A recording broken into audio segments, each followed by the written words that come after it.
Thank you for joining us here at SportStream, sportstream.us. If this is your first time tuning in, welcome to the Crowdcast platform. We have a full day, next couple of hours of some great segments about sports production and streaming.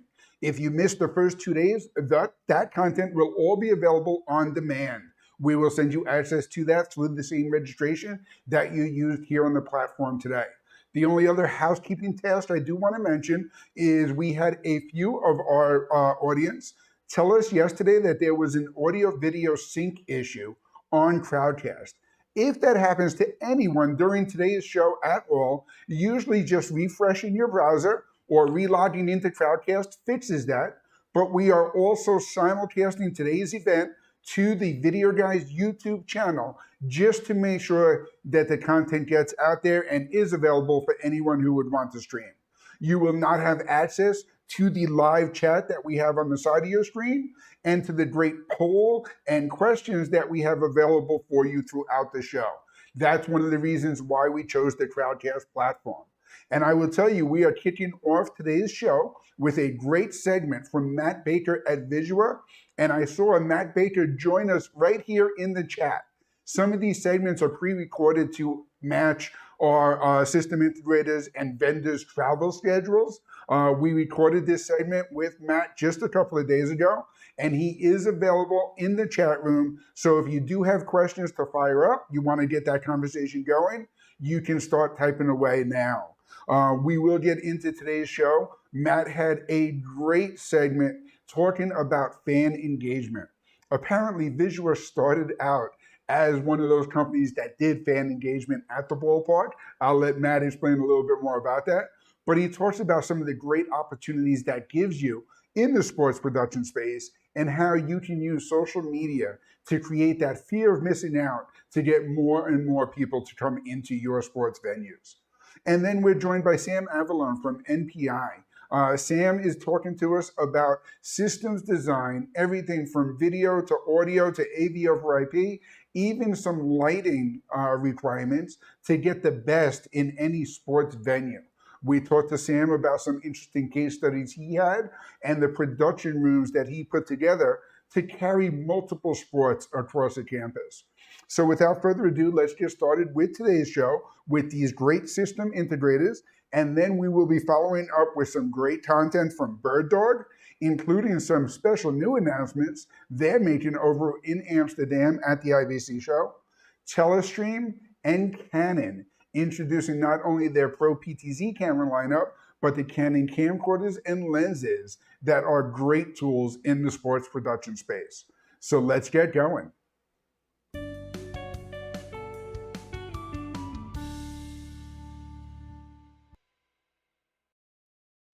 Hey, this is Jim with SportStream. You can register at sportstream.us for today's content and the content from all of our streams available right there on demand for you to refer back to with some of the great information. My favorite segments to shoot throughout the show are those where we invite our system integrators, the guys that are out there working with the sports teams to make sure they enable their full sports production. Matt Baker from Visua is someone that we have had on our show in the past. Matt, thank you for joining us again. Thanks, Jim. Thanks for having me again. It's always a fun thing to do, and I'm excited to kind of talk some of the fun things that we get to do in our industry today. The fun things are the things that really kind of make this all worthwhile. And that's why I'm looking forward to the show that we've put together today. And I wanted to give you an opportunity to introduce yourself and Visua to our SportStream audience. Sure. Yeah, Matt Baker, Visua. We are kind of a unique integrator, AV integrator that kind of focuses in the space of tier 2 sports facilities, but our kind of history really kind of tells the story of how we got here and really what we're going to be talking about today. And it all started back in the 80s, actually, as a traveling Blues Brother act. If you look behind me on this wall, that's Bob Misavich right there. He was our founder of the company. He actually started out as an entertainment act that they had the Bluesmobile. They would go to minor league baseball games, NBA games across the country, and they did that for a number of years until they got old and couldn't dance anymore. But as that evolved, and they kind of went from stadium to stadium, that's when they started to get into technology, and we became more of integrators, understanding how stadiums work and solving different problems throughout facilities and how to leverage technology for the fan experience. And that's kind of what the essence of what we are today.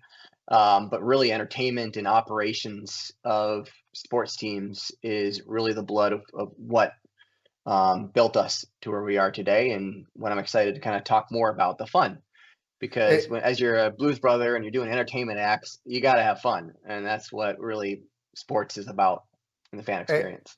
Absolutely. And I think that's one of the things that's really exciting to hear is when there is an entertainment heritage, and now you look at the technology as the tool to bring entertainment to the fans, whether those fans are in venue or at home and you're streaming into them with a live production, allowing that all to go hand in hand and to communicate that it's entertainment experience across the board is what allows you to be successful and to continue to work with these teams, right? Yeah, I mean, I say it all the time, like we're essentially just entertainers and operators that fell in love with technology, really. And that's who we are. So all we're doing is leveraging technology to create a really good fan experience for all sorts of different levels and budgets.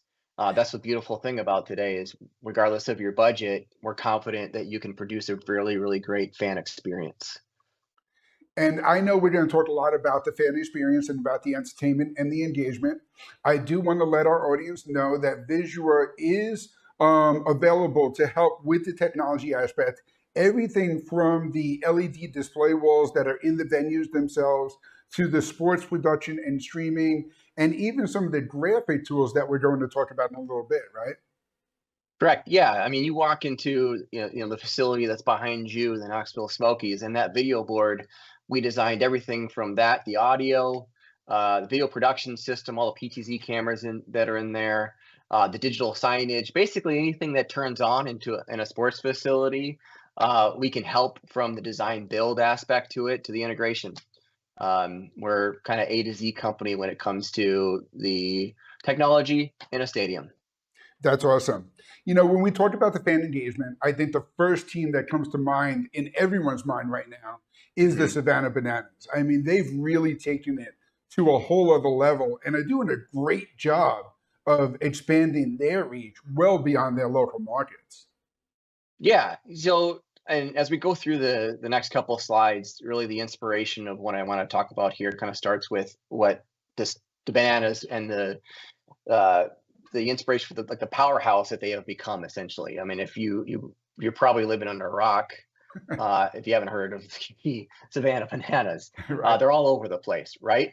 But really, the bones of who they are and what they do has been kind of what minor league sports have been doing for decades, right? It's that fun, jam-packed entertainment during breaks, right? So like the baby races like they do, the dudes dancing on the field, the different contests and stuff. Those minor league sports have been doing that for years. But really, what has made the Bananas so successful, right? It's the social media that they really leverage their social media that has really helped them kind of skyrocket themselves as far as like their personalities outside of they've got the brand personality, but the player personalities. I mean, I was watching America's Got Talent the other day, and one of their players was actually a contestant on that. And he's a contestant because he's talented and other things outside of just baseball. So they've really leveraged their personalities, not just the team, but the players and the actors, the entertainers. I mean, I see on social media, the umpires and stuff like that. So they really bring the fun, and they're really taking that fun and how do we integrate that fun into the stream and into their social media. What I think the other thing that makes them so successful is every night is an A show for them. Every show is an A show. Through a long season of any kind of sports team, if you're running like 60 home games during the year, it's easy to like coast a little bit sometimes, on those Tuesday, Wednesday games. You might not want to put your A game into that show. Bananas make sure that every night is an A game, and every night they jam pack with entertainment. And I think that's one of the reasons that have made them so successful. Other than they have all those viral fun different rules that they do, and all their rules really engage the fans. So really what I want to talk about is how do we bring fans into the stream and how do we really engage them, like the Bananas have been doing, and that's kind of the inspiration of this. So we want to talk about the sports production and the technology that's being used today. And we started off the show talking about Blues Brothers turning into a technology company, doing things like the Savannah Bananas as the inspiration to it all. So I think that really shows you the capabilities that you can take the production level where producing a sports event with the right technology, with the right considerations, is no different than any other entertainment event that you're looking to share with your audience. Yeah, oftentimes when we put SportStream, we talk about sports, and we're trying to stream sports, we get really lost in the sport and just trying to show the action on the field. And really, this slide is all about, okay, how do we bring the fans into that? Because fans are so important to everything we do. I mean, it's the reason why we stream, is so fans can watch, whether a fan is a parent or an actual fan of the brand, right? We want to bring them into the show. And when we talk about the show, we're talking about the stream, obviously, but we're also talking about the in-house show, the video board, your video walls, your screens that are inside of the facility. So it's important that we find ways to bring those fans onto those screens and engage with them. One of my favorite ways is leveraging our cameras. PTZ cameras is probably one of my favorite things to put in a facility. It's got a really low cost of ownership, and I use this joke a lot. It never shows up late for work, a PTZ camera. A PTZ camera doesn't call in sick. They don't eat your craft services. They're reliable and they're there for you. And you can really use them to capture your fans. Whether you take the PTZ camera, let's say it's down close to the field, you turn it around, point it at your fan, or go across. I love that because it really shows the fan, and hopefully you capture a funny moment, or you capture a viral moment, right? One of my favorite things is the oblivious cam, and that's great for a PTZ camera because usually the fan can't see where that camera is coming from. So you can zoom right in on them, put a lower third for oblivious fan up there, put them on the video board, and see how long it goes for. And that's one of the great fan experience moments that can happen in a facility. And it's kind of using your PTZ cameras to capture the fans is such a key thing that you can do. And Matt, I've had the opportunity to view one of the stadiums where you've installed some of these PTZ cameras. And it's amazing to me how you can deploy so many different cameras in so many different places and quickly, with the control of that camera, capture something spontaneous happening at any point in the arena, much more easily than you could have a cameraman run over to section 325 to get what's happening over there. Oh yeah, they're great for macros or using a PTZ keyboard to hit one button and have all your cameras look in a certain spot. Yep. Right. Like I love in baseball dugouts, right? So I usually have a preset set for all our cameras to point right at the where the player walks up and down into the dugout for home run celebrations like that. And it's great for capturing those angles. And like you said, in an arena, it's really hard to get a wireless camera operator to run all the way around. So you can use that PTZ to quickly point right in that arena and capture something that's going on there that can be used for viral moments or anything really.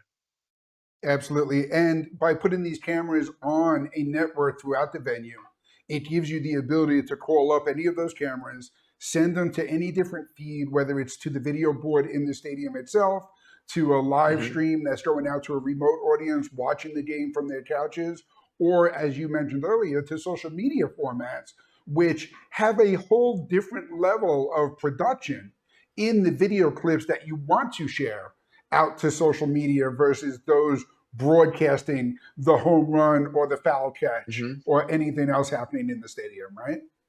Yeah, that's the beautiful thing about the technology that we're, have access to today. I know you see that picture of me with the Knoxville Smokies crew, which I'm sure, and I'm excited to talk more about at NDI November. But NDI has given us such an ability to be flexible with where we plug in cameras throughout a facility, and how we are able to point source and do all sorts of different things with our signals and our sources to get them into our show.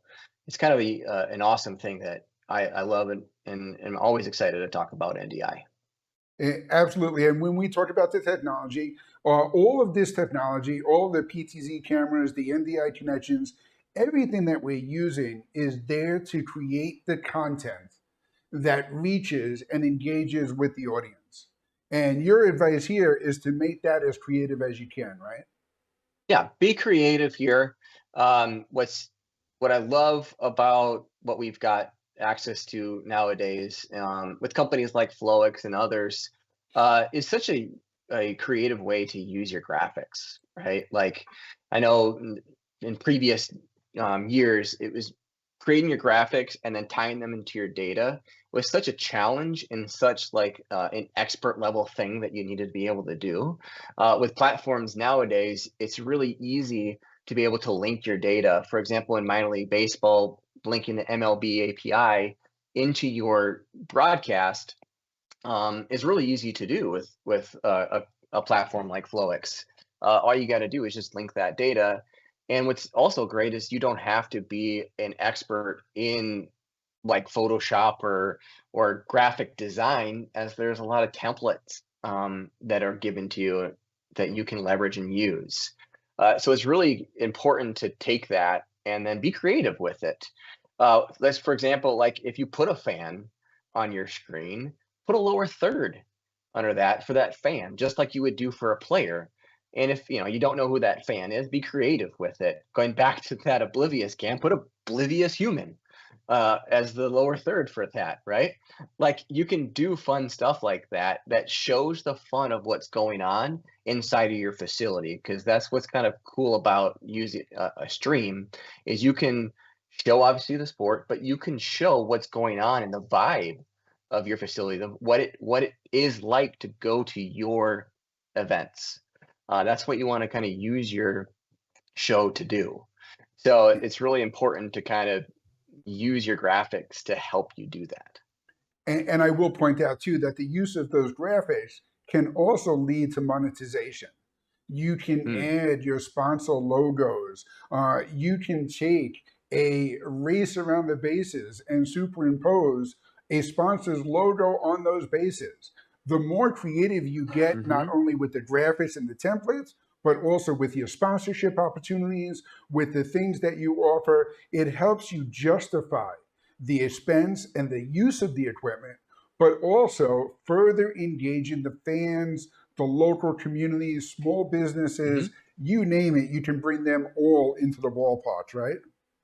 Yeah, for sure. I was meeting with a team just this morning as they're preparing. They're going to as a baseball team going into their off season, and we were looking at all the opportunities that they can put into their graphics and seeing that space where they can put a sponsor, whether it's in the score bug, lower thirds, out of town scores, Yeah, or the replay animation. You can fans obviously drive a lot of your business, but you can't forget the sponsors also. And the advertising revenue is another huge piece that you got to remember that is also big that to incorporate in your stream as well. absolutely. I know we spoke about some of the social media options available already. One of the things that the Savannah Bananas have done a great job of, and that other teams are doing, is producing content specifically for social media. There hmm is one thing to broadcast a game and to show the scores and to show the plays. You're giving the information to the fans. But that's completely different than engaging those fans and hmm creating that outreach that brings them into the ballpark, right? Yeah, correct. Yeah, going back to my point earlier, you want to use your stream to show the fun of what's going on in your ballpark. So again, like what it's like to go to your facility. So you can take somebody who's watching your show their butts in the couch to their butt in your seat at your facility. I think that your stream is really important to be able to do that, and a great tool, honestly, to be able to do that. So you want to show not just the action on the field, but a highlight of, if you can see that girl in their upper right-hand corner picture of that balloon popping on her head, right? That's a funny thing to see on social media. I know, obviously, the one of the big things that went around recently is that whole Coldplay clip. Unfortunately for them, that wasn't staged for those people. But one of the things we've been teaching our clients for many, many years is you can stage viral moments. You don't have to like wait for them to happen. Stage that funny, botched proposal, or that botched kiss cam. Come up with those funny little skits that you can post to social media and get your brand out there. It's easy to stage those things. So it's all, you can really use your social media, your stream, to really get your brand out there, and really show what it's like to be at the facility of the event. There is no better way to build FOMO, the fear of missing out, than through social media. So you can use that as a tactic to bring more and more people into these games, and you can take those moments and really use them to benefit the sport itself.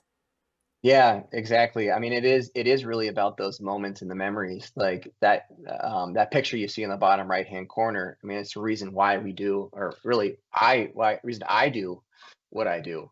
And I think a lot of people watching to this as well.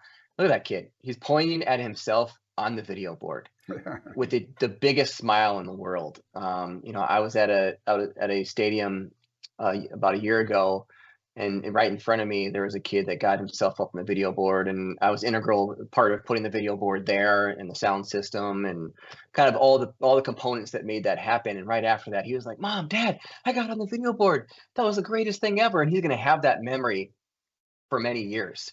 And again, like we often find ourselves focusing a lot on the sport, but really the fans are what drive our business.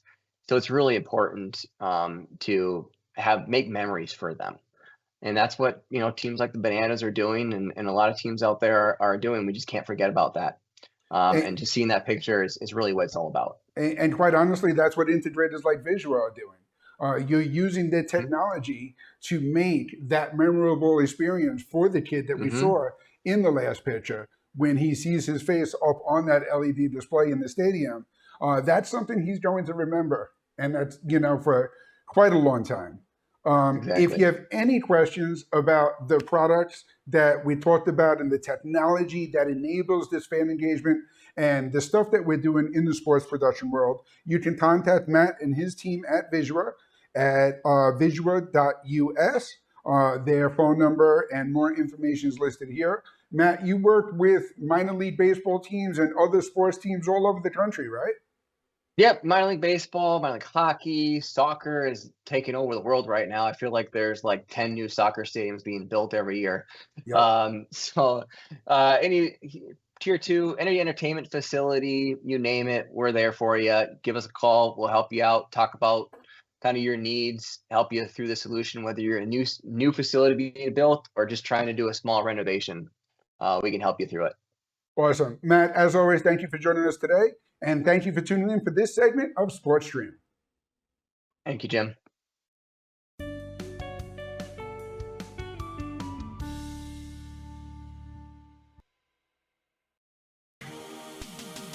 Hello everyone, Richard Evans from VizRT here, and now through September 30th, our partners at Broadfield are offering TriCasters and control panel bundles for a once-in-a-lifetime deal. Broadcast quality tools in one powerful system. From podcast to broadcast, the only limitation is your imagination, so contact your local Broadfield representative to learn more.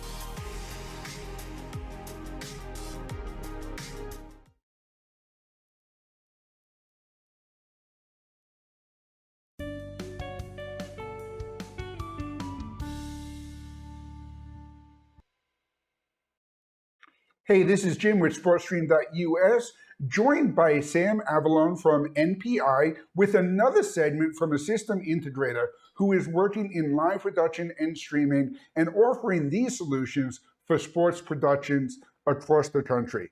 Sam, thank you for joining us today. No problem, man. It's great to have it. It's great to have you here. I'm glad you were able to join us. Tell our audience a little bit about yourself and, of course, NPi Systems. NPi Audio Solutions is been in business in 1990. We have multiple divisions within the company. The systems division, which I head up, is the design, installation, fabrication division, and it's a retail sale, where it's a box sale of completely designed AV system install. That's our division. NPi started and is still very strong as a staging rental house. There's probably 50, 60 some people that side of the house that do nothing but event production, lots of sports production, multimedia, etc.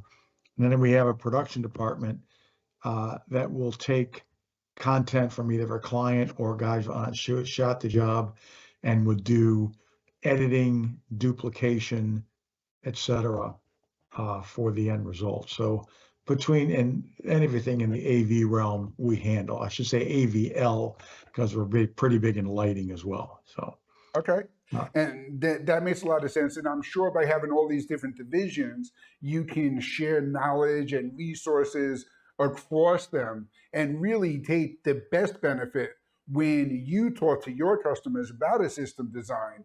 Really, you know firsthand what's working in other scenarios, how you can help them, and how you can really match the success for their goals, right? That's correct. And I think part of it too is we're not just a sales team. The guys on our team are a little more technical than others. And because we have the production side of the house as well, we know what works since we're out there doing it ourselves as well as selling it to clients. We know what works. We know what's required to make a good sports production happen. And we lead with that. So it's the customer is confident in our abilities based on our experience and knowledge and our partnership with the top vendors that we use. So. Absolutely. So it's not only the years of experience in designing the systems, but also in using them and the certifications that go along with it. NPi is really a great resource for every step along the way. And I invited Sam to join us because NPi is doing a lot of work in sports production. And we're going to talk about a few different case studies today, including Lima High School, Maple Heights High School, and Marian University. Just a few to help us kind of introduce the breadth of what NPi is doing. Sam, why don't you tell us a little bit about Lima High School? Well, Lima High School is an interesting project. You'll see pictures of the studios that we did there. This involves a complete AV production studio and a recording studio all built into one. They're using NDI technology to control the cameras that are in the gym and other locations around the school. This is their main broadcast studio. We're using the VisRT AV control system as well as their instant replay system as the main units of the production side. It was a long process, but it's worked out really well. They're very happy with it. And I think the combination of having the advanced features of the VisRT product as well as their sports instant replay product gives the students and the school a chance for kids to see real live video production and see how it works and get hands-on experience. We found that these kids from the high schools that have this type of system go on to college or careers right out of high school. A lot of the times the kids go to college and they're already, the lead tech on the video production team because they've worked with this stuff, their entire high school career for 4 years before they go to college. So it really gives them an advantage going in. And it's, again, real world technology. Yeah. Absolutely. And I think that's one of the things that comes up over and over again is it's not just the sports production itself, but it's actually creating a curriculum and a tool for the students in a high school environment to get their experience using the same production systems that are used in sports and event productions out in the real world. Whenever you can talk to a high school student and their parents and show them the bullet point on the resume and the training and the certifications that are available to them, it really opens their eyes to the production world, right? Sure, absolutely it does. And the other thing too is you have to get people to understand, especially in a career path for schools, that sports production is part of it, but it's not all of it. I mean, every major corporation has a video production studio. Every hospital has a video production studio. It's not just sports production. So these Absolutely. kids are learning career-based opportunities, no matter if it's sports or non-sports. That's I great. think that's what the real advantage is. Yeah. Now, in Lima High School, are they taking that broadcast and broadcasting it to a stadium video board? Are they broadcasting it to the outside world, creating like a feed for the sports? How are they using their systems? They're using it in all three ways.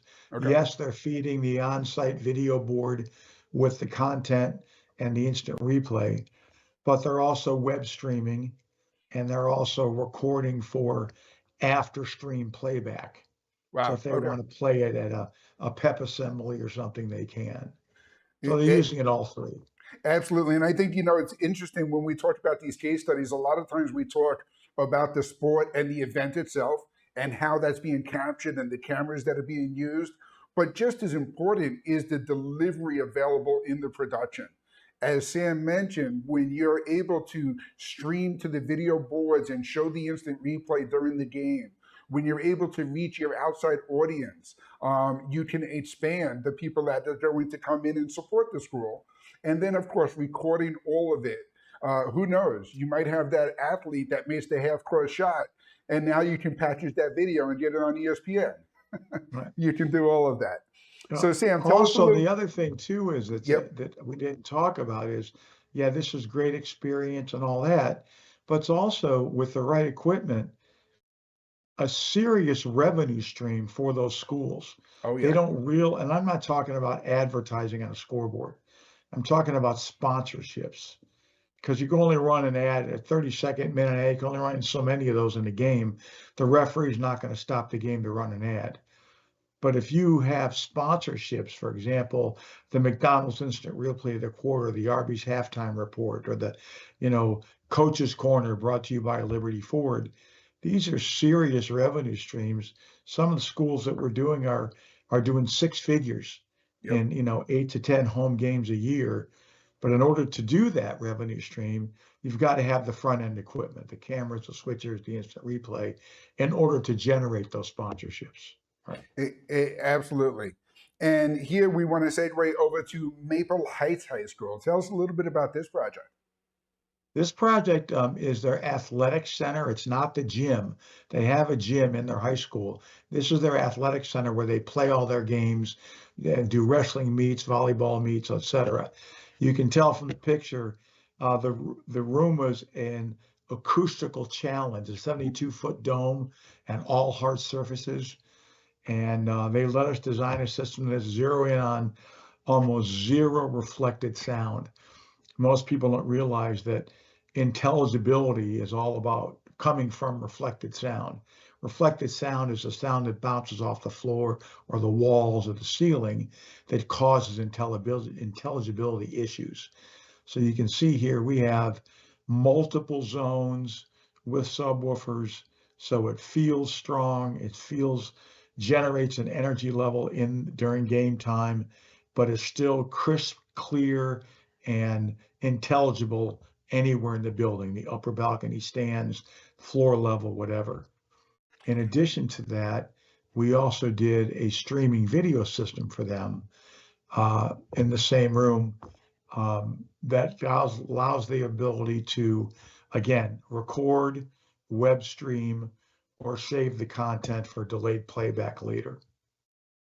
And I see some PTZ cameras mounted there. I would imagine that dome presented a special challenge for that as well. Absolutely. Getting up there. We had a boom arm, and Absolutely. And we that's the got great. lucky. We got lucky because they hadn't refinished the floor yet. Oh, So we didn't have to worry about protecting the floor with the boom lift. So that definitely does make it easier for sure. yes, And that's what I want to remind everyone too. When you introduced NPi earlier, you made it a point to point out A, V, and L. We always talk about video production because that's our specialty here at SportStream, but audio is an important part of that, both in the in-venue experience, as you described, with the audio bouncing off of those hard surfaces, but also in the stream that's going out to your remote audience. And then, of course, lighting. Everyone knows how important lighting is on any broadcast that you're sharing out there. So NPi has that experience and the capability to help on all of these critical elements in the production. So now, Sam, let's graduate. Let's move up to the university level, and let's talk a little bit about Marian University. Marian University was a project we did. They are pretty much focused on high quality content on the video board. They're looking to do the elevate the in-game experience for the fans. So you'll see the control system we did here, again using the VizRT TriCaster system, as well as their instant replay system. It's also got wired and wireless intercom, where we've got wireless cameras on the field along with wired cameras in the press box to give them multiple camera angles for instant replay and the ability of them to communicate back and forth between the camera operators and the staff working in the press box. So it truly is, a high game day experience, but as well, it's right there with all high level video production, whether it's for the game day scoreboard, streaming content, or recording for post-game production if they so need it. And one of the things that you'll notice on the desk here is that there are two control panels there. A control panel for the TriCaster production, a separate control panel for the 3-play instant replay system, allowing Marian University or others to have separate replay operators and production operators in the booth, or of course, simple tactile controls for one operator to drive whatever they need to in the system. And there are many different ways to configure and use these control panels as your hardware interface to the software productions. And working with an integrator like NPi can help set you up for success and kind of give you the best solution that fits into not only how your operators are doing it today, but how would be the right way to do it and how they can grow to future success. And Sam, I'm sure you've run into several different configurations over the years of how people just approach a production a little bit differently, right? No, that's correct. And what some people don't realize, to do a fast-paced, high-level sports production correctly, you really need that control panel that you just looked at is 3 stations, an AV switcher, an instant replay operator, and an animated graphics operator. People ask, why do you need animated graphics? Well, a web stream, you're trying to duplicate the in-game experience for people that are not in the stadium. And how do you do that? High quality video, high quality audio, and animated graphics. The ability of flying a player's name in and out or a player's stats in and out with multiple camera angles and multiple instant replay angles is what people want to see in a sports production. And that's kind of what we give them. Yeah. Absolutely. I think the standard in sports production has been well established. The audience is used to watching a football game be broadcast in a certain way. A basketball game is broadcast in a certain way. Even when you look at your major call letter stations, they don't vary too far apart from that script. So whether you're at a high school level, a university level, even an intramural sport level, the closer you can get to duplicating that broadcast level production that your audience is used to watching on their TV, the more entertained and the easier it is going to be for them to follow along with the production. And I say it all the time, but this is where working with an experienced integrator like NPi can really help you get the proper equipment in place to achieve that broadcast look and your broadcast goals. Sam, this is another angle of Marion University, showing you all those different operator workstations, everything that you have set up and running here. Lots of ways of not only using this system in the basketball arena that we talked about on the other case studies, but over here out the window, I see the football field out there as well. Correct. That system is set up. We can do, high level football, but also they could do intramurals. They could scale it back with presets and have only one operator, like you mentioned before. But this is set up for full production. The other thing people don't realize too is you get some people that need to understand what a web stream is. Like guy says, "Oh, I just want to put one camera at the top of the press box," and I say to them, when you're watching an NFL game, and let's say you had a wide shot, end zone to end zone, and that's the only shot you had, how long would you watch that game? People want to see, they expect to see the multiple camera angles, zoom in on the quarterback, multiple instant replay angles. If you're not going to give them what they expect, they won't stay long to watch. Absolutely. And the more people you get to watch at home, the more people you get to bring into the schools, into the stadiums. The more people you get to bring into the stadiums, the more you can open up some of those revenue streams that Sam talked about earlier with the sponsorship opportunities. So it kind of constantly continues to grow and feed to where you can use sports production as a critical element in these environments to really elevate the program. Sure. Sam, thank you so much for joining us today. If any of our audience would like to reach out to NPi, NPi is located in Cleveland, Ohio, but Sam, you guys work all over the place, right? Correct. We do nationwide installs. Yeah. You can go to their website at NPiAV.com or give them a call at 216-514-5023. NPi is happy to help you out with all of your sports production needs. Sam, always a pleasure. Thank you so much. My pleasure. Have a great day. Thanks for having me. You too. Talk to you soon.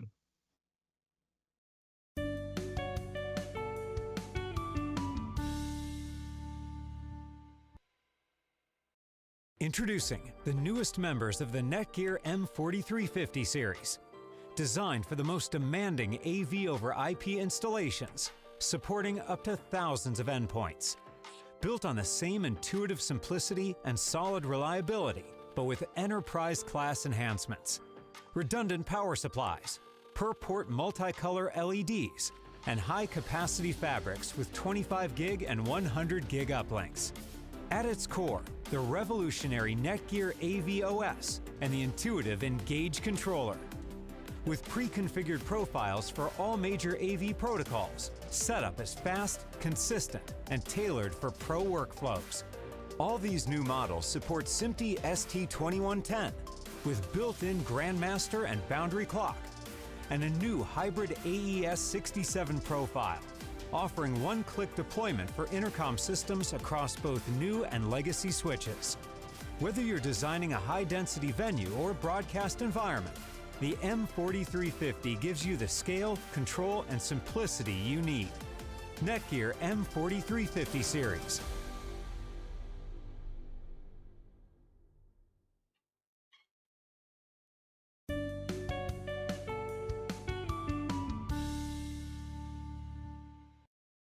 It's always great to hear from our system integrators. These are people that are installing these items locally. Absolutely feel free to reach out to us and we can get you in contact with one of our system integrators.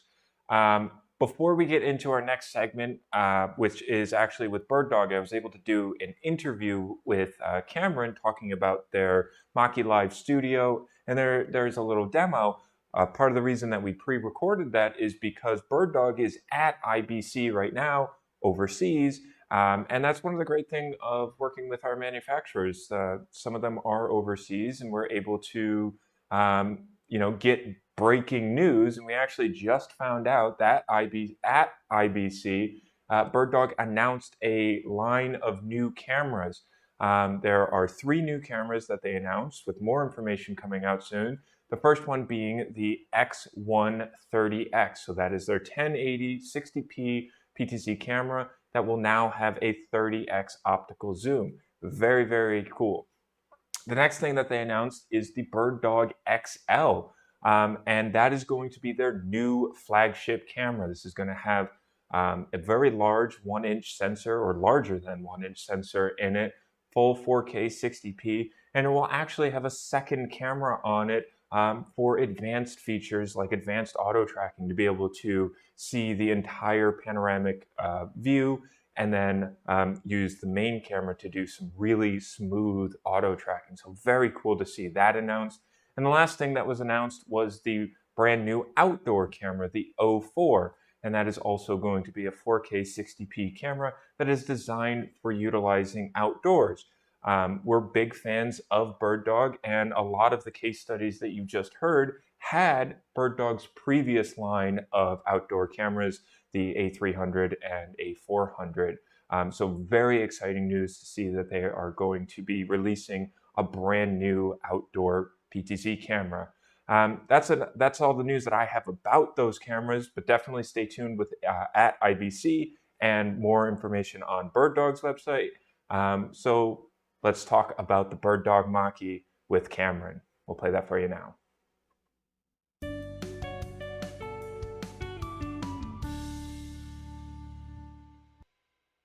Hello, everybody, and thank you for joining us for another segment of SportStream. Today, I am super excited to have Cameron Boyce from BirdDog in studio with us to talk about the Mach-E Live cameras. Hey, Cameron, how are you doing today? Doing well. Glad to be in studio with you guys. Okay, so as always, I'm going to ask Cameron to introduce yourself and BirdDog to our audience. Yeah, so I am our North American sales engineer. I help with anything on the pre-sales technical side. So any questions with our gear or anything before purchase, I'm here to help.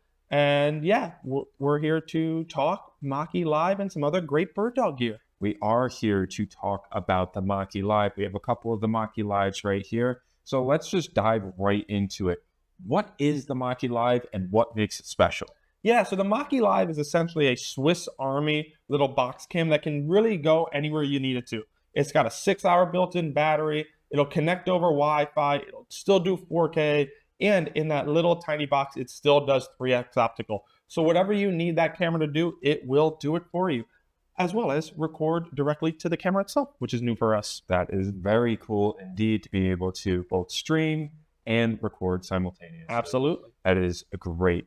Okay, so there's some other things that are kind of unique to the Mach-E Live. There is no longer an IR remote to be able to control these. So you guys have the Mach-E Live app. Can you explain what kind of makes that stand out? Yeah, so the Mach-E Live app is available on iOS and Android and allows you to control a whole array of different features like zoom. You can change things like your encode settings, whether it's a UVC or a PoE adapter connection. A whole different array of things are available in there for you to really customize the settings of your camera right from your phone. And we're talking about we're showing some of those controls right here in the interface, and we're not going to talk about it too much here because we're going to actually show you some of these controls. But not only can you use the Android or iOS app to control these, you can still use the standard BirdDog UI through the web browser. Is that correct? That's right. So you still have full access to the web UI that you know and love with BirdDog gear. So that's still going to function as it always has. You have things like your color, your exposure, all available in there. But if you do want to have that mobile option, that app is readily available as well. That's great. So there are a bunch of different ways that you can get your Mach-E Live and Mach-E Live Studio. You can purchase these cameras a la carte for $495. You can purchase the Mach-E Live Studio control surface, which we will be talking about in just a minute here as well. That a la carte is $695. Then there's also a 3-camera bundle for the Mach-E Live, which is $1395. And then you can combine both the 3-camera bundle with the Mach-E Live control surface for under $2,000. You can get a complete 3-camera workflow for under $2,000. And that is something that is really cool and great that BirdDog is offering. Hard deal to beat, being fully up and running with that kind of price. I could not agree more. Now, we're talking about the Maki Live Studio, so why don't you give us a quick overview of that, and then I'm really excited to get into our demo. Yeah, so Maki Studio is essentially a mobile switching station that allows you to do a full, genuine production directly from an iPad. So all the processing is done via the iPad itself using things like Apple Metal, which allows us to add a whole array of great features into this software. The iPad Pro, the new one with the M4 chip, that's going to allow you to do up to 6 NDI feeds, but older iPads or iPad Airs and things like that still support the app, and you'll be able to do 3 streams, so you're not forced to buy the brand new top-of-the-line stuff. You can use this software with an iPad you may already have lying around at home. That is awesome. So without further ado, we're going to talk about some workflows. I'm just super excited to get to our demo. So we're going to talk about a couple workflows real quick. The easiest way that you can use the Maki Live to get into your workflow is just taking that USB-C, connecting it directly into a computer, and it will show up as a UVC webcam. Is that correct? That's right. You can go right out of the camera directly into your computer like any other webcam you've ever used and have a nice 4K feed going. Okay, and the next thing that you can do is you can connect it to your Wi-Fi network, and it will appear as an NDI source, and then that can be utilized in any NDI switcher, NDI display system, any NDI software, right? Yeah, this is something we've done with a few of our cameras, X4 and X1. You can bring this in fully wirelessly now and have access to it like you would any other hardwired NDI source. And that is great. And then there are 2 different ways that you can bring these cameras or multiple cameras into the Maki Live Studio control surface. Can you explain what those 2 ways are? Yeah, so the first one is having our PoE adapter. You can connect this camera to the network like you would any other NDI camera, and then access that directly on the iPad. You'll see that pop up in the camera tab. The way we're going to show you now is the wireless version. So having this camera fully wirelessly, connecting it through the app, and then bringing it into Maki Studio after that. All right, we have talked about this long enough. Cameron, let us just boot up this demo and show how easy it is to bring these Maki cameras into the Maki Studio. Absolutely, let's jump right into it. So first we're gonna see right here, we are in our Maki Live app. This is how we connect to the camera itself. So we're gonna hit this little plus button right here, and you're gonna see 2 options. The top option is to connect to an existing wireless network, whether this is your AV network or something you've already designed previously to use with these cameras, or just your common Wi-Fi network you have in your home. That would be this option on top. The one we're going to use is this bottom option, which is having the camera itself spit out a wireless network connection. This allows us to connect the iPad directly to the camera with no network in between to do a fully on-the-go wireless setup. So I hit this little arrow here. We should see search for nearby devices. We're going to click on this top guy right here, and we're going to get a little spinning wheel. Once it's connected, we should see a little pop-up for join Wi-Fi network for that camera, which I think we already are connected to. Hit this little arrow, and we should see our camera guy right here. So this is your app. Little wave from our producer over there. If I hit this little settings button, you'll see setup and remove. So we hit setup. Here's all your different settings, zoom and focus.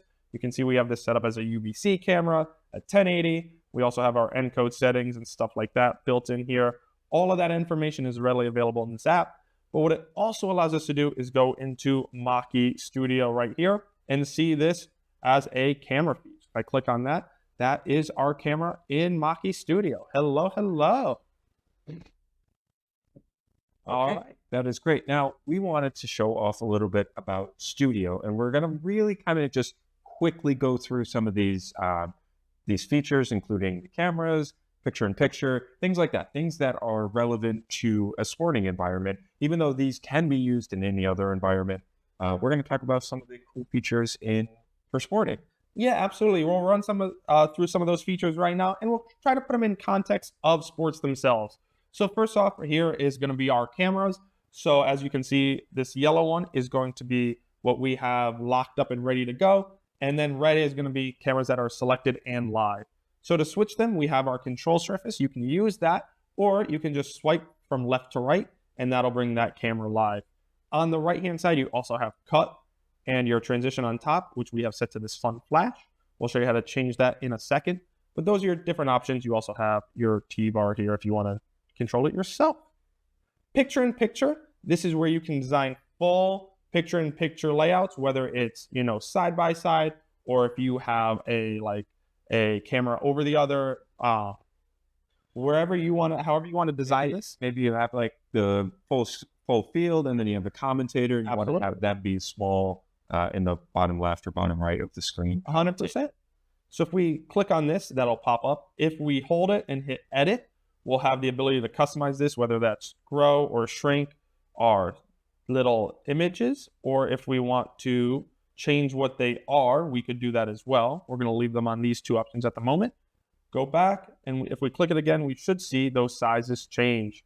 So if I want to bring that live, all I'm going to do is swipe that over, and we now have our picture-in-picture live on air. Go back, and we'll select our actual camera itself, get rid of our picture-in-picture, and then we'll talk movie. So movie is how you bring in pre-recorded videos, whether that's highlight reels or whatever you need to bring in, maybe some advertisements you want to show off. You can bring those pre-recorded videos in and send those live. Picture is the exact same thing, but for still images. So if you have maybe photos of an athlete, or you're trying to break down a play and you want to have a screenshot that you've drawn over, something like that, you have those options here as well. Transitions. Transitions is where we can choose how we want to go from one to the other. So as I said, we have our fun little flash over here, but we can also set just a standard dissolve, or fun things like a fold, swipe, maybe we want to do that one. Whole different array of options built in here for however you want to go from one source to the next. You can also set the duration for that in the top right here. You can see that change to half a second. It'll be a lot quicker. Wow, very cool indeed. Graphics, we have a few different options here. The two we'll talk about are UTitle and Title. UTitle is going to be HTML5 graphics. You can bring in full graphic suites. I know this is something you guys are very familiar with in-house. Yes, we are big fans of Flowix here, so I'm going to put Adam on the spot, ask him to have a beautiful lower third come up, and you can take something like Flowix and you can implement that into the BirdDog Mach-E Studio very seamlessly by just using these UTitles. But if you don't have an HTML5 graphics, don't worry, because BirdDog has an answer for that as well. That's right. So Title is going to be where you can build your own out on this software. Now, don't mind me. My graphics are very basic at this time, but we'll jump into some more fun stuff later on. So if I click this, you're going to see it pop up in our preview. And then on the right-hand side, if I hit Title on, that's going to bring it live on feed. You can toggle that off and we'll go back off. But this is how you bring titles in and out. You can add as many as you want with just this plus. You'll get a few different templates that you can then customize from that point on. Turn this guy off for now. The last thing I want to talk about on here before we jump into a little fun preview at the end is going to be audio mixer. So you can see right now the audio mixer is showing our actual built-in microphone for the iPad itself. So those are the levels we're getting here. But you have the ability to not only bring in your camera audio, which you can see over here on the left-hand side, but also USB-based audio, whether that's a USB audio interface or a USB-based microphone. You can add those directly in. We have a little kind of dongle stand right here. If you were to bring in that USB audio interface directly into this, which is connected to the iPad, you'll have access to change the levels and those audio sources as well. That is great. A lot of different things that you can do. And like you said, because of the power of the iPad and the M4 chip, I think you mentioned having up to 6 cameras, having all of these audio sources, having some pretty advanced graphics for something, again, that is 3 cameras plus the controller for under $2,000. Now, we've also been nodding to this a little bit. Cameron is actually going to be taking this exact setup out into a field, and he is going to show us how you can utilize this in a real life sporting situation. So before we play that video for you, I want to say thank you so much to Cameron for coming into studio, giving us a live demo of the studio. And Cameron, as always, I'd like to give the final word to our guest. Thank you for joining us. Any last words you'd like to say to our audience? Yeah, always a pleasure to be here in studio. I think it always is fun to go through things live here. and not just be on camera. I think we have a better time talking face to face. I won't say these are last words because I think I'm going to get a few in right after this, but very excited to be talking Mach-E Studio. It's something I'm very proud of, and I think BirdDog is really excited to show the sporting market. Hey guys, welcome to the batting cage directly from the studio. I am joined here with a very good friend of mine, a local broadcaster who does work for the University of Bridgeport Baseball, TJ O'Sullivan. TJ, welcome to the show. Hey, thanks for having me. Happy to be a part of the SportStream and demo some of this really cool equipment. Absolutely. So what we have here is we have two Mach-E Lives with our Mach-E Studio. Now, TJ, you were here for the setup. Pretty easy. Very easy. I mean, 5 or 10 minutes max. Most of it was this table here, building that from scratch. Everything's running off of an iPad. Switcher fits right on the table. It's convenient. Convenience is the word we like to hear. So TJ here is going to set up in the batting cage, take a few swings for us. It is good to have someone with a little more recent swinging experience than myself. I can't promise these are going to be good.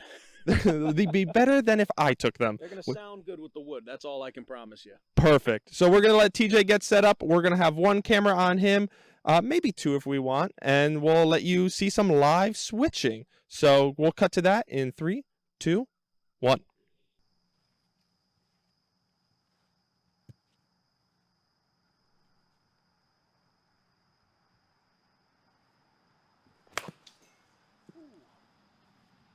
Not a good one.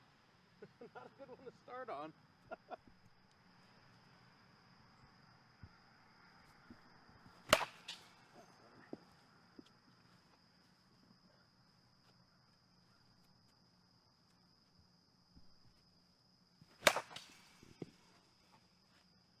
There we go. Oh boy. Maybe I picked the wrong profession.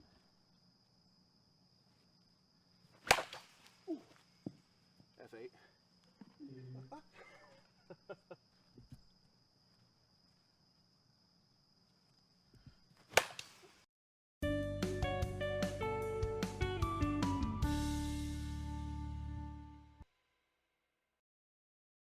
Thank you to Cameron, like I said, for joining us in studio and then also taking those Mach-E Lives out into the field and showing us a little bit of how this can be utilized in something like batting practice. So thank you to Cameron for doing that for us. If you have any questions about not just the Mach-E Live, the Mach-E Studio, but any of the BirdDog cameras, the X1, X1 Ultra, X4, X5, and any of the new cameras that are coming out, absolutely feel free to give us a call at 800-323-2325, and we would be happy to answer those questions.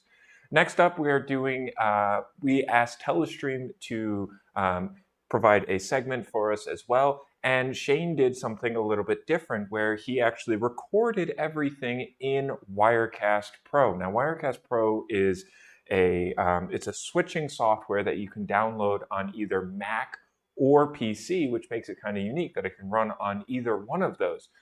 Before we get into that, I do want to just say that at Videoguys, we have a system called the Liberty X, which is certified for the Wirecast Pro and Wirecast Studio license. So if you are looking for a machine to use with the Wirecast Pro license, absolutely give us a call. We have systems that are certified for NDI, for HDMI, and SDI workflows.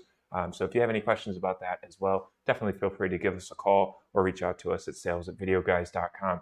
We're going to play that segment for you now with Shane from Telestream.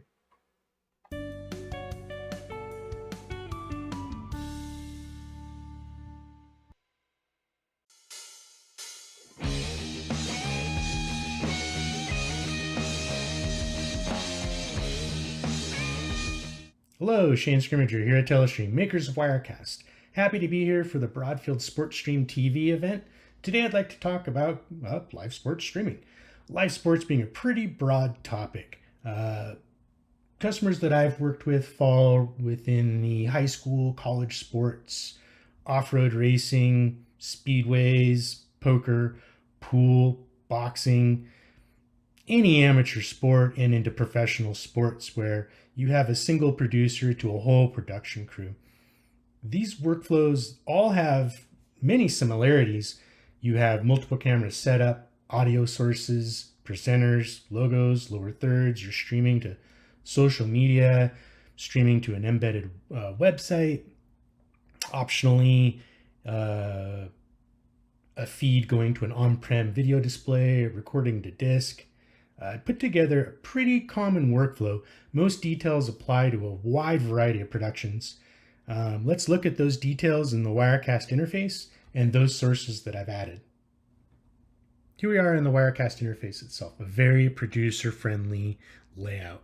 We have your shot properties in the upper left-hand corner. This is whatever properties available for those sources. Next to that, you'll have your audio and video preview. Anything selected to be taken live. So it gives you, I call it a workspace. It gives you a second chance to make sure you have the right logo, lower third, or video camera selected. Next, you have your live output outlined in red. So anything down below in your master timeline in red is live. It's kind of a handy feature to know what is actually going live. There's your audio confirmation. Here you have your transitions. I have the same three I use every time: a cut, crossfade, and a wipe. We'll go into those in a moment. In your master layers, we have 5 master layers available, essentially layering your composition. So we could choose logos, lower thirds, scoreboards. We could put in picture-in-pictures, multiple presenters, however you want to kind of compose those shots. And we'll go into this in a moment, but the reason you do this is it gives you options of layering. So maybe you want a scoreboard or a lower third, but you don't want the logo or the announcer on top of that. You have the ability to choose a lower third, the announcer, a logo, a scoreboard, all individually or overlaid all together. Traditionally, I use layer 4 for all 3 or 4 for all of my sources chronologically in the stream. So in this stream, it's a 5 camera setup with a introductory kind of placeholder and an end of stream placeholder. And we'll go over that in a moment. One of the big things with Wirecast is obviously the audio, but how you compose your audio. So in this, we have the 5 different cameras, which could all have 5 different sources of audio, but you probably don't want to switch from 5 different sources of audio and have different locations of audio coming in. It's going to be very confusing to your viewer. So what we would do is set up in the layers of this audio, like a stadium audio. So one audio source covering all of the bashing, crashing, engine revs, and people smashing the brakes and the gas. And then the commentator clean as well. And so what it would give you is, as we're navigating through this composition or switching, you're not cutting to and from audio. You have one base audio providing the announcer and, if you want, some stadium noise.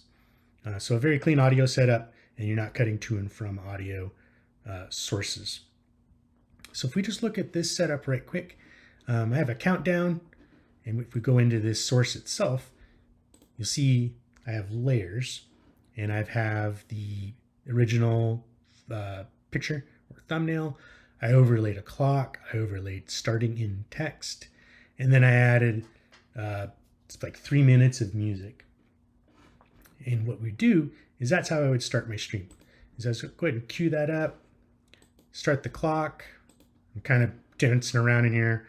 But this is all the different properties. Let's start that clock. And that would give me 1.5 minutes to click the stream button and prepare my next shot. So for my next shot, let's do the opening video, or the opening of the demo, derby, sorry. I want the logo, and I'm gonna go ahead and throw in a commentator. And let's just say that concludes, it goes down to 0. We're already streaming, we're ready to go. And let's hit that live button and take the next shot live. And so you can see now I have a commentator, I have a logo, and we're off with camera 1. And now it's essentially choosing between showing the score, which I have right here, commentating, and the logo, and going to the next. These aren't live feeds, these are videos. But if it was live feeds, we'd just be switching to camera 2. So we've had some decent crashes, we've had some bashes. Let's go ahead and add the scoreboard. And now that we can add a scoreboard, but as you'll see, the commentator, the logo, and the scoreboard are all individual elements. So we can go ahead and remove the commentator and the scoreboard. We'll double check that. I have my logo. Let's go to camera 3. This looks good. You can choose your different transitions here. So cut, cross dissolve, arrow wipe. Let's choose the arrow wipe. So this is a stinger transition available here. You add in any MOV, MP4, or MOV with an alpha layer. It'll recognize that and it will use that as a transition for you. I know I'm flying around, kind of jumping around a lot. There's a lot of information. Any questions, please reach out to the Broadfield team. Reach out to Telestream. Happy to answer your individual questions to your individual workflow. It might make more sense to actually look at your workflow. But I'm just trying to show you the options and what's available to you within Wirecast. So, as the live stream goes on, we're, covering the entire Derby until it's over. And you're just bouncing around from your announcer to the scoreboard, to the logos, to the different cameras. And honestly, there's the wipe again. Let's go back to a cross dissolve. When you're ready to end the stream, I always use an end card. But look, it's all dressed up. So thank gosh for the preview window. Let's get rid of the logo. Let's get rid of me, the announcer. Let's get rid of the lower third. I changed the text to see you next time. And we can conclude this stream with an end card, which gives me time to stop record, stop streaming. Some more details about the interface itself is setting up your destinations. Very easy with Wirecast. The output settings. This is choose your RTMP or SRT or MOV MP4 records. So your streaming destinations, your recording destinations are set here. NDI out for anything on the local network. If I had some sort of SDI card connected to this computer, it would have that SDI manufacturer's name and output here, and you could choose the output, say for a video wall or multiple monitors around the venue. So NDI out over the network, SDI out on-prem, virtual camera out if you wanted to send this to some webinar platform. And all of those can be done at once, depending on the robust or the performance of your computer that you're running this on. Output settings, if we just kind of look in here, you'll see there's your RTMP for an embedded website, SRT for a contribution feed. We are releasing a multi-stream where if you're looking at 2 to 3 streams from your computer, it's a little bit of task onto the CPU, GPU. You can send it to us and we'll stream that out currently to 2 separate destinations. There's your recorded disk, your MP4. This is my hot list. We have a lot of people, a lot of CDNs that we work with, but it's as easy as this. You hop into your account and you would just log in. I've logged in before, so it's probably going to let me skip a few things. And once you make that connection, you're ready to go with that particular destination. Choose your parameters. Another great thing about Wirecast is with the CDNs, they provide us with our optimal streaming settings. So this is already set from Facebook. This is what's going to work best from them. This is what's going to work best for YouTube. It's their streaming presets. So feel free to use your own, but I would suggest using one of their presets for an optimal streaming experience. And you can see that you can add. So YouTube, add Facebook, add RTMP to your embed code. This is also where you would add a record to disk. So selecting your destination is pretty straightforward. Just got to log into account if needed. Otherwise, choosing those with your credentials or particulars. That's the output settings of Wirecast. Diving in a little deeper to the shot editor panel. As you know that these are they're MP4s. So you can choose whether you want this to loop, hold, remove. Loop's safe, but if you're playing a video, you will get that loop reset, so just be careful. You can choose your in-out points. Lots of different things you can do here just with a video alone. your layers, your actual shot properties themselves, your XYZ rotations, opacity, anything you need to do here. A good example of this is the, I guess you call it a little avatar, the little profile pic I made here. To do this again and just show you how easy it was to do, I'll just kind of show you how I did it. I just grabbed my FaceTime camera, I hit add. You'll see there's just a lot of dead space here, and I don't need all of those distractions for this stream. So I just made a little kind of avatar icon by creating a border, cropping, and adding a drop shadow. So if we just look at border real quick, corner radius, crank it all the way up. It just rounds the edges.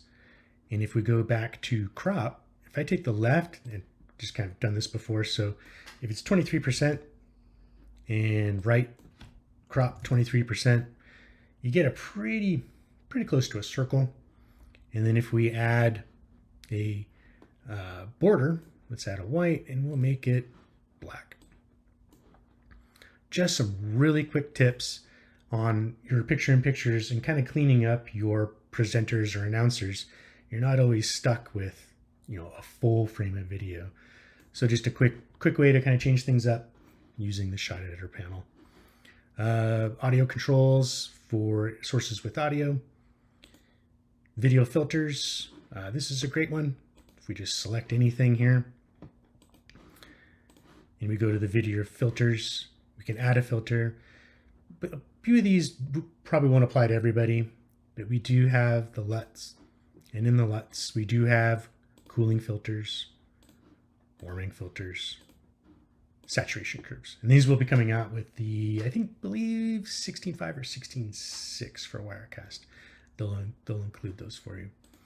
So as deep as you need to dive into your source property settings for videos, cameras, the same applies to a camera, the filters, selecting those warming or cooling filters, saturation curves. If we look at the source properties of a camera, here's what we have, or what's available from the camera. Its resolution, its frame rate. You can add the filters here. So the shot editor panel, you know what you need. If it's coloring, positioning, scaling, adding in borders, or creating other things.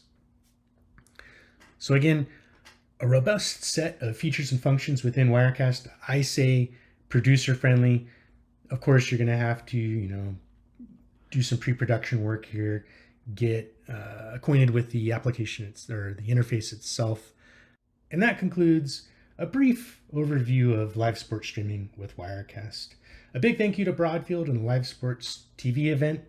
Any questions, feel free to reach out. One thing to note is if you are updating your production or building out a sports streaming production, reach out to Broadfield. They work directly with the vendors to provide bundles on cameras, audio equipment, switchers, controllers, etc. More of a bundle savings available to you. Again, thank you for your time, and I'll see you around.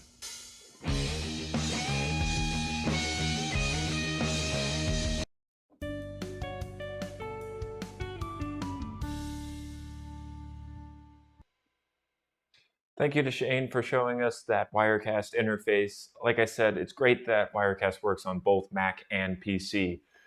So lots of different options for any user. Our last segment is a segment that I recorded with David Duku from Canon talking about their camcorders and how they can be utilized in a sporting environment. We talked a lot about the features that are available and how they are utilized, again, in a sporting environment. So we'll play that for you now.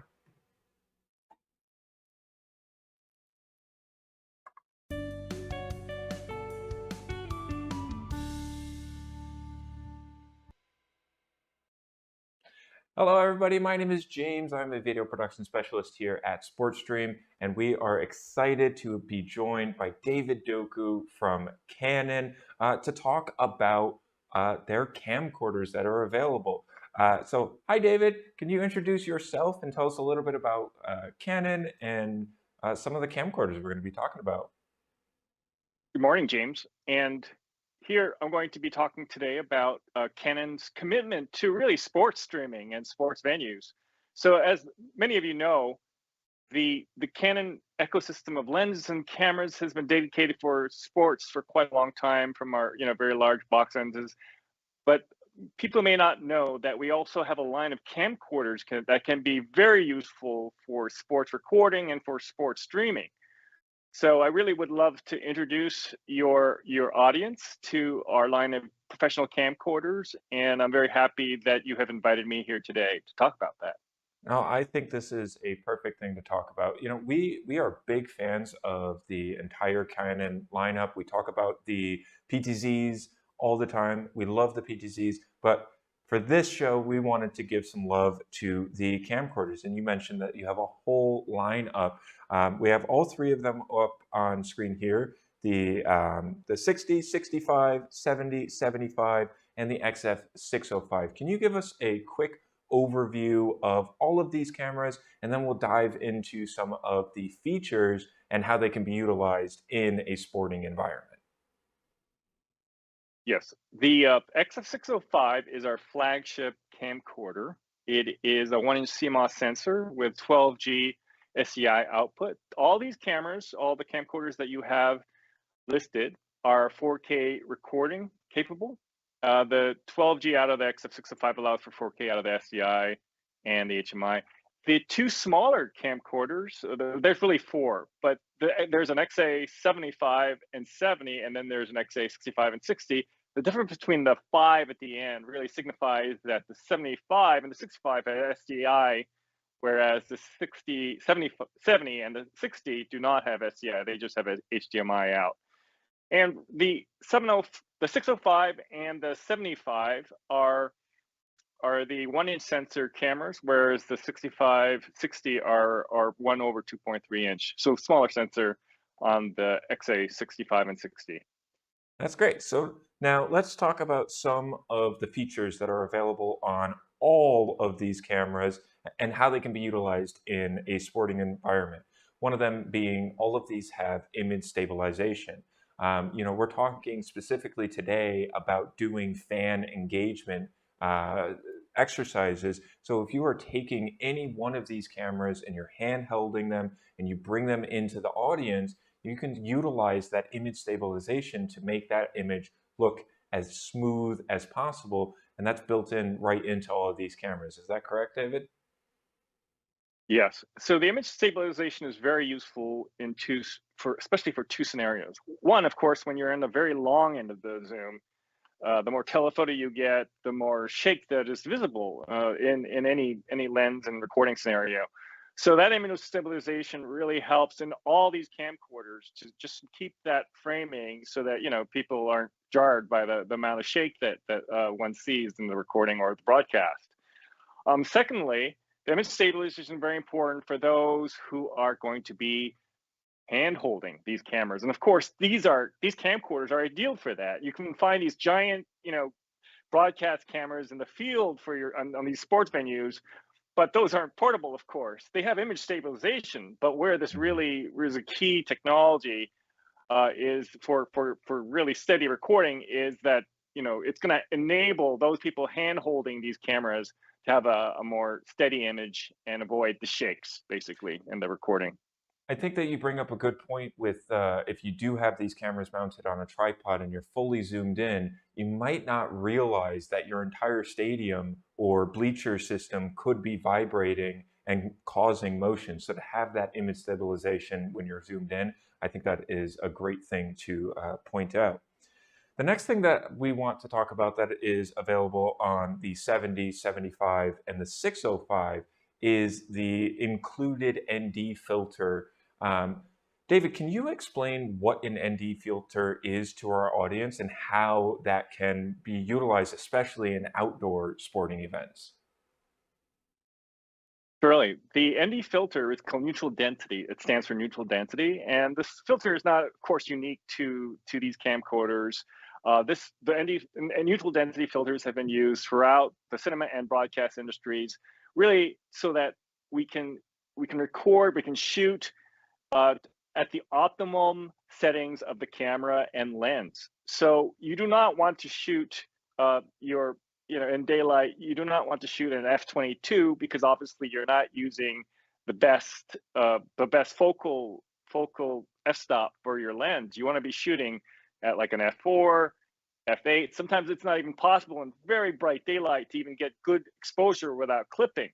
So what the ND filter is that it is actually a piece of glass in our camcorders that there's multiple levels that just is put in front of the sensor and behind the lens, so that it can really cut down that amount of light, so that you can really kind of control your exposure and avoid clipping, and also use the ideal portion of your f-stops and your lens for greater clarity and detail.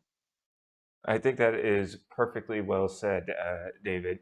You know, again, if we're shooting in direct sunlight, there's only so much things that you can do in the camera to be able to have proper exposure. You can lower your ISO, you can raise your f-stop, but utilizing ND filters so you don't have to increase your depth of field with the f-stop, I think is a great feature. If you're in direct sunlight, that is going to be one of the biggest things to worry about. So that is great that these cameras have it installed in the camera and different stops of ND filters too. Yes, now, 2, 4, and 6 stops. Yes, yeah, really a flexible system. Exactly. Being able to cut out just the right amount of light for whatever event you are doing. Now, those were some features that were available on multiple cameras, including the XF605. Can you tell us a little bit about the XF605 and some of its, most pronounced features? The XF605, like I mentioned, is our flagship camera. So really it has a very full, rich set of features that will provide flexibility for your shooters and for sporting events and recording really to the highest quality of image. And so one of the key specs is that it has a 1-inch CMOS sensor, and that 1-inch CMOS sensor enables a feature called the dual pixel CMOS autofocus. It's really our premier autofocus system. Really enables great face detection and face to targeting. Really a very accurate autofocus system that this 605 has. It also has a higher frame rate than our other camcorders. It's 60p, so it's 4K 60p, and it has a 10-bit 422 color sampling for really rich color. It can record to 2 different wrappers for its codec. It's XFAVC and MP4, and it has 2 SD cards as well. One of the key differentiations of this XF605 versus our other smaller camcorders is that it has that 12G out. So the 12G SDI is going to enable you to view images in 4K up to 60p, but you can also have 4K 60p out of the HDMI as well.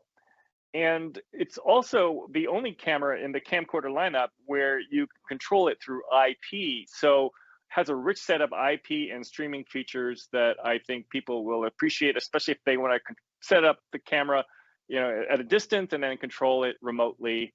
And that is going to really enable, some flexibility in distance and control. Yeah, I think that it's really worth kind of honing in on that XC protocol. If we already know that we're big fans of the Canon PTZs, the CRN 100, 300, 500, and 700, and all of those use the XC protocol. So if you are utilizing the Canon RCIP 1000, you can actually control some of the settings on the 605 as well as your PTZ cameras.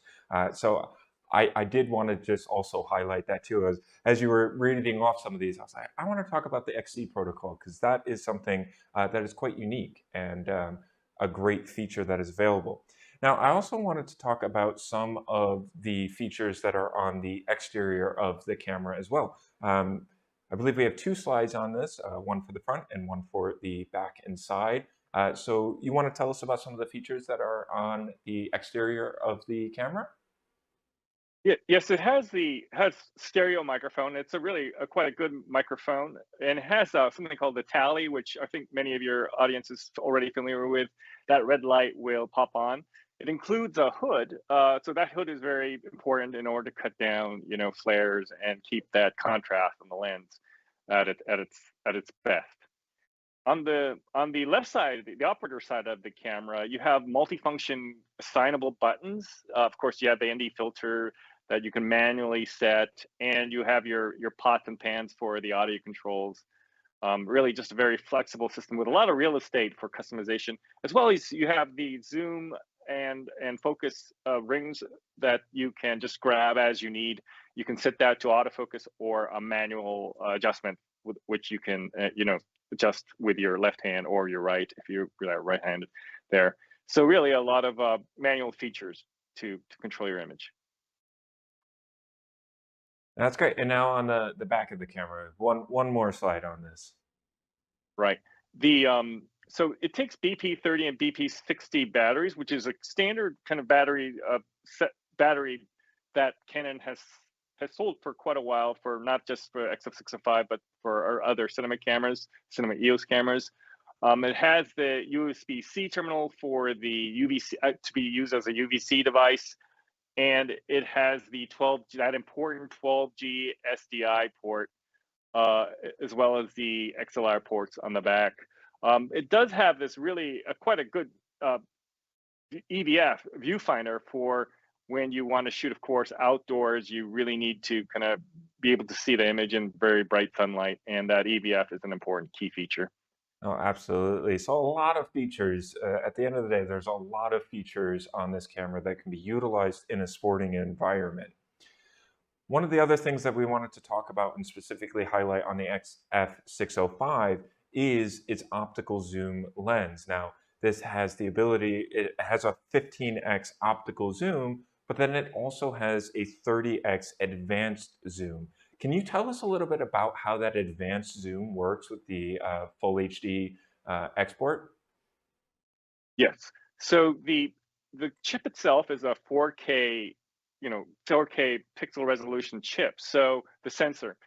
So as you go to that very end of that telephoto, the 15 times, zoom range at the very end of that, towards that telephoto range, you do have the option to start, zooming in, cropping in on that 4K sensor up to the point that it becomes, pixel for pixel, full HD, 1920 by 1080.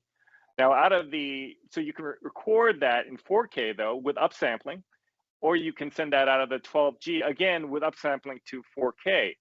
And so having that full HD, resolution image still can result in a very fine detail that, especially for streaming or broadcast, is plenty of resolution. Again, a very useful feature for when you want to get up and close to the subjects that you're following in sports.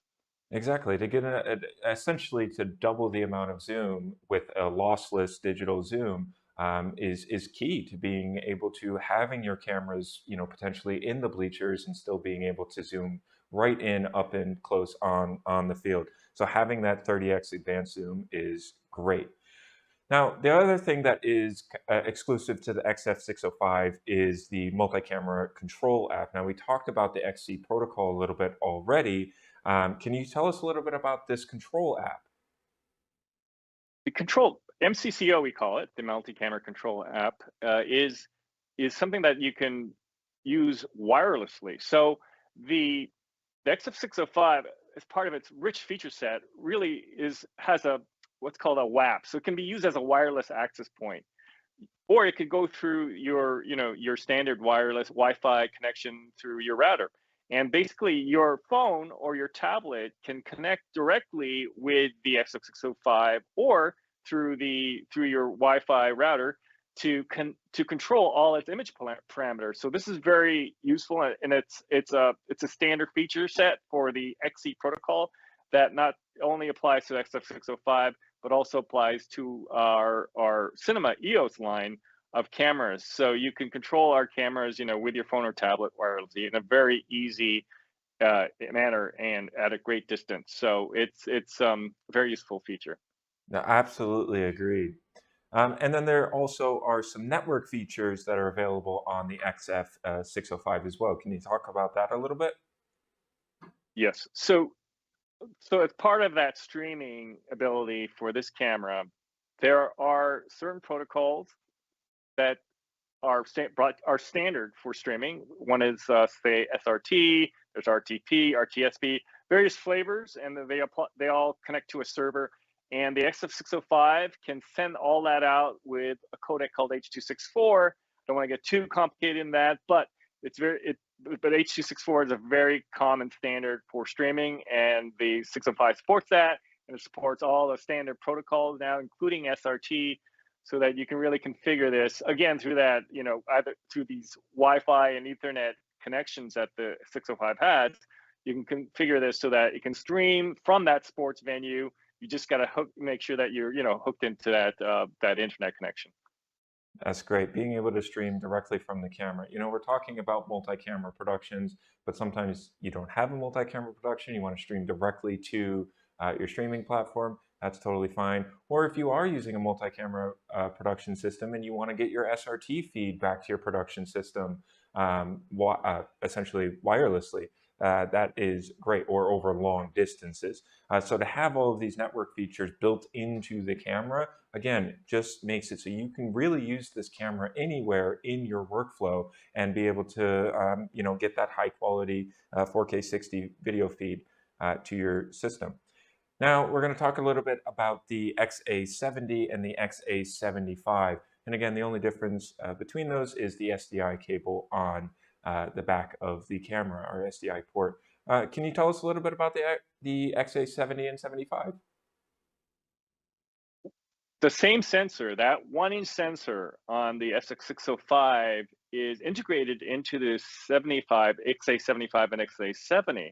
So you get that same dual pixel CMOS autofocus technology, and you can, of course, use that for face detection and eye detection, which we can go into. And we also have the ability on the XA75 and 70 to choose focus points on the LCDs just by touching it. So the targeting is done through the LCD, if you wish, or you can have it entirely automatic. So the recording is 4K up to 30 frames per second on these two cameras. And out of the 3G, as you mentioned, you get the HD resolution rather than the 4K. So of course, bumping up to the 605, you would get more resolutions from the SDI. Other than that, yeah, it can be used as a UVC device like our other cameras, and it's very flexible for that. That's great. And you mentioned the touch focus tracking. So why don't you talk a little bit about that? Right. So a lot of times you can set the camera just to automatically choose, what face or person that you want to track. However, you yourself can decide, of course, when there's multiple players on the field or people in the audience. It's just by nature of the amount of faces, it may have choose a wrong face, and you can select as the user which face to track or which person to track. That's great. And we're talking about being able to either track an eye or a face. Can you tell us a little bit of the benefits of choosing the eye versus choosing the face or head for your autofocus and focus tracking? The eye detection can be very useful because obviously, you want to keep the eyes in focus. That's what people look at, eye to eye. But sometimes when it's obscured with glasses, if they're at a bad angle, you want to actually focus on the face or the head, especially if they start turning around. And so these two features can be used hand in hand to really kind of nail your focus, and they're both very useful. Totally agreed. If you, like you said, if you're going to be going into the audience and that, you're going to have a nice clear picture of the front of the audience member, then you can choose that eye focus, and that is going to be super crisp. Or if you are trying to follow a player out in the field and that they're going to be running around and potentially turning around, you choose that face and head. So to have that option up to you is great that Canon offers. Now, the XA70 and the XA75 has that same 15x optical zoom as the 605 as well, but it does not have the advanced zoom. Is that correct? That's correct. it does give you that 15 times option, and it keeps it at 4K, of course. It doesn't go into the crop, but it is limited in that. Now we're going to talk about the XA60 and the XA65. Now this is the entry-level camcorders, but these are still really great camcorders and very small and compact that you can easily maneuver throughout an entire stadium. Can you talk about some of the features of the 60 and 65? The 65 and 60 have a 1/2.3-inch sensor. It's a smaller sensor, and what that could possibly enable as a feature is that it can integrate, we have integrated a wider zoom range on this camcorder, so you actually have a 20-time zoom lens on these two cameras, and that will actually give you more reach on the telephoto end, and you won't really see the differences in the image quality between a 1/2.3-inch sensor and 1-inch sensor in a bright day, because then you have plenty of light for that. Of course, if you want to shoot in lower light conditions, I would recommend that you shoot with the 1-inch sensor camcorders, the 605 and the 7570. Okay, that's great.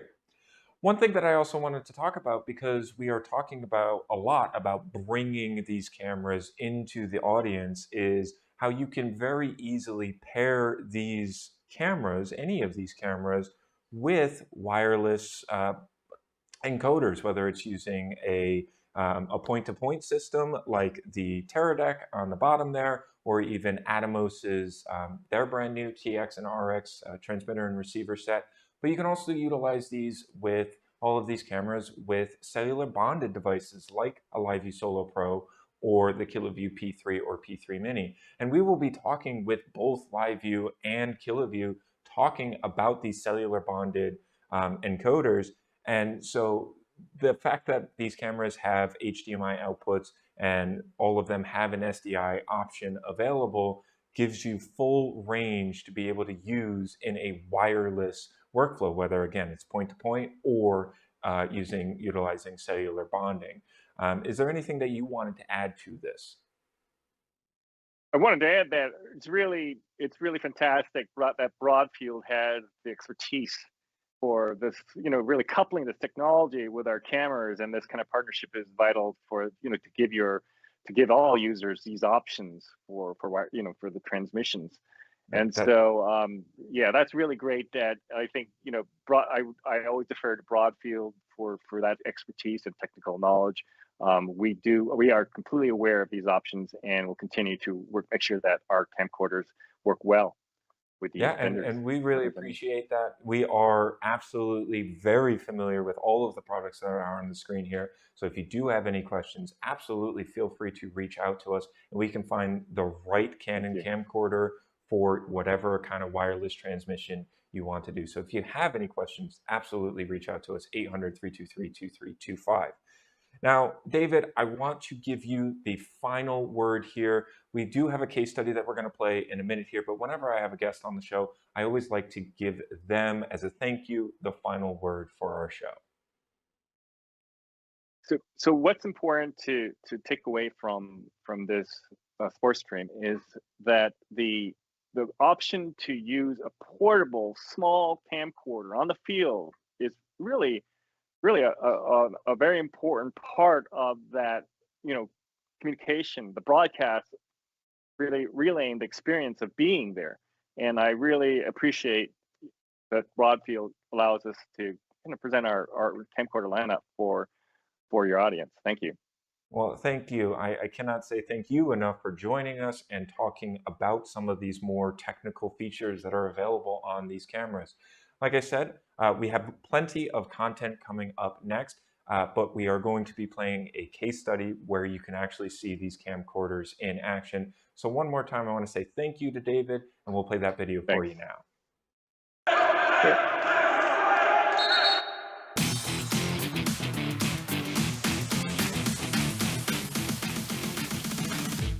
Lineker Media does about 200 live events a year. We do TV broadcast, we do streaming, mostly all live sports in the Boston, Massachusetts area, all the way down to Richmond, Virginia.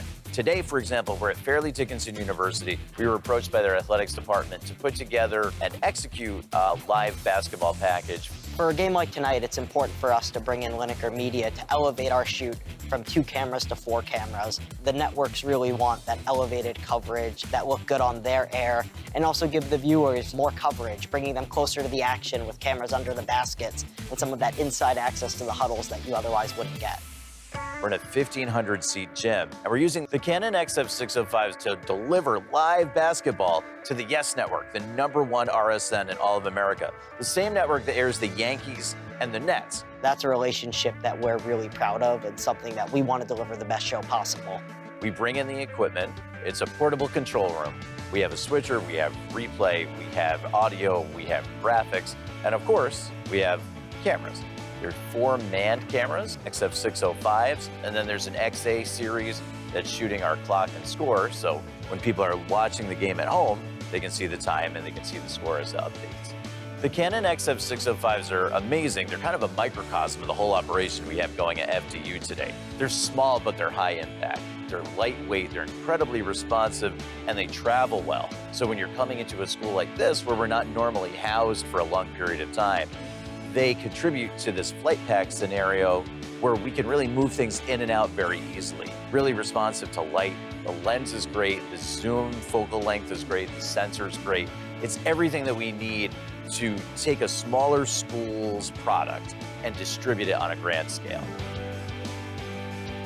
Our operators at Lineker Media really enjoy the Canon XF series because of their versatility and because of their ease of use. There's a lot of things that can be as automated as you want, and it's really great for a student to come in and they don't have to worry about much, and then they can pick it up and get better shots and get better control over the camera by slowly taking over more manual features.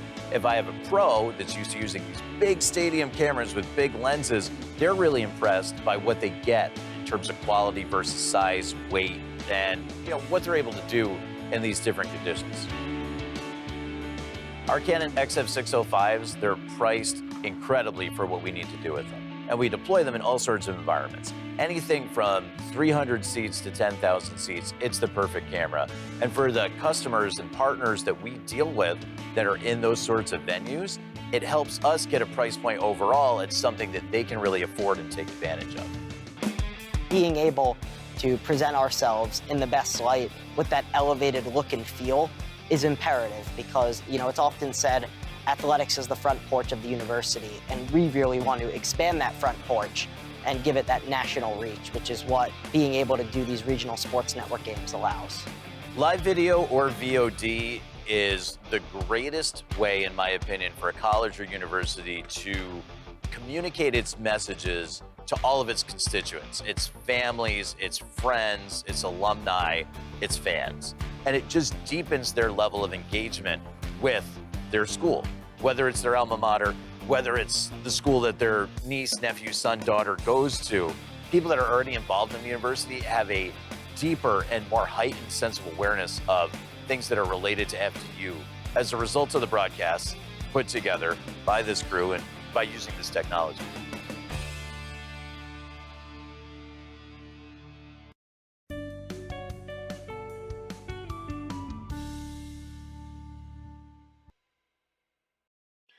Thank you to David for joining us and talking about some of those more technical features that are available on the Canon camcorders.